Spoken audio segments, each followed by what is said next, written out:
What we tend to look at when we look at posture is head position, shoulder position, spine position, pelvic position, which we're going to look at more in detail as we go through these videos. But what we don't tend to think about is what's going on the inside, how our posture is actually affecting our organs. So what we can see if we have t-shirts on that show the internal organs, what we can see is that how our posture actually affects those organs. So what we can see is on James's t-shirt we've got the rib cage, we've got the lungs, we've got the heart, all behind the rib cage. And what we tend to think is the rib cage, if it's crowded, affects the shoulder position, which it does, but also what happens on the inside. So if James just hunches forward slightly, hunches the shoulders, hunches the rib cage, what we can see is that that not only affects the rib cage, but what's actually the organs that are actually inside there, which are the lungs, the heart, the diaphragm, and to some degree the stomach. So when James crowds this area, we can crowd the organs. So if he's on a computer desk or driving a car, this can crowd these areas as well as the nerves, and also affect the lungs, how much air we can get in, how well the heart can function, the stomach can function, in amongst all this crowding of poor posture. And also, as you can see in Chris's shirt, what we've got here, we've got the digestive system. Now, and again, not only will this impact our breathing, our heart rate, as Chris just mentioned, in this area, in today's society, digestive disorders on the rise, and again, that's down to a number of things, whether it's your eating habits, whether it's what's happening to the food, that's a different conversation. What's important, what we can change is the shapes that we're in. Let's call it the shape for the time being to make it easy. If Chris takes a crowded position, when he's in this crowded shape, the crowded shape's actually crowding his digestive system the same way as it's crowding his bigger frame on the outside. So earlier on when we said take a snapshot of how you look, if you're in one of these compositions, again, just think if that's on the outside, what we're doing to the inside. So again, pelvic floor disorders, gynecological issues, whether it's digestive disorders, whether it's breathing disorders, or whether it's chronic dis-ease. Now, chronic dis-ease on a certain area for long term has a chance of turning into disease. So what's important is we improve these areas, whether it's structural physiological or whether it's visceral in our organs, so it's going to improve both movement but also health and well-being for longevity. And our organs all need room to move to be able to perform their full functions. So if we crowd them with poor posture, that means that the organ can't work as well as it should. So we can start getting breathing difficulties, digestive issues, urinary conditions.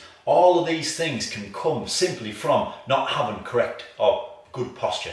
So to start to improve your postural awareness, we first need to know what your posture's like at this current moment. So for this, we're going to use the wall as a reference point to see how your spine is performing and how your posture's actually doing. So if you just take a step back, we don't want you to alter your posture at this current moment, we just want you to walk backwards and put your back on the wall to get a reference point of where your posture is right now. Now for the purpose of this video, I'm just going to slouch slightly forward because this resembles a position that I used to be in quite commonly, but also I can sometimes find myself slipping back into with daily routines, if I get distracted. So what the key importance of just doing is not also just to recalibrate your posture, it's also to refine and re-educate your awareness so you know when you're in the wrong positions. So then it's not the choice, you can be aware to adapt back to this good postural state.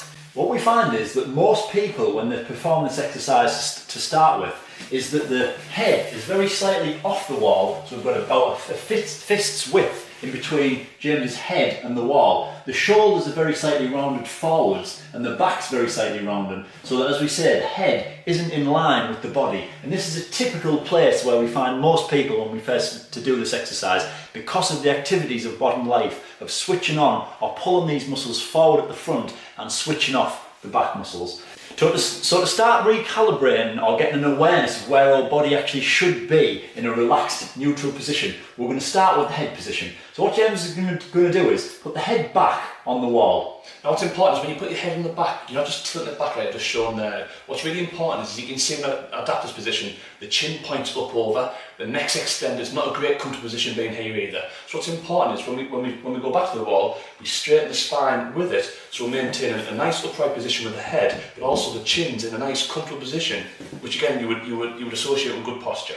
So what most people find when they perform this exercise to start with is that they immediately feel taller and they've elongated their whole body and repositioned the position of the head so that it's in a nice neutral position, and if we look from the side, in line with the shoulders and also the pelvis as well. So this is the position that your head actually should be sitting in a neutral position. So if you find this uncomfortable or awkward to start with, you might have tensions in these muscles at the front that we're going to look at in a minute of how you can mobilise and stretch this area and switch the muscles on at the back. but this is just giving you a good reference point of where your head should be to start with.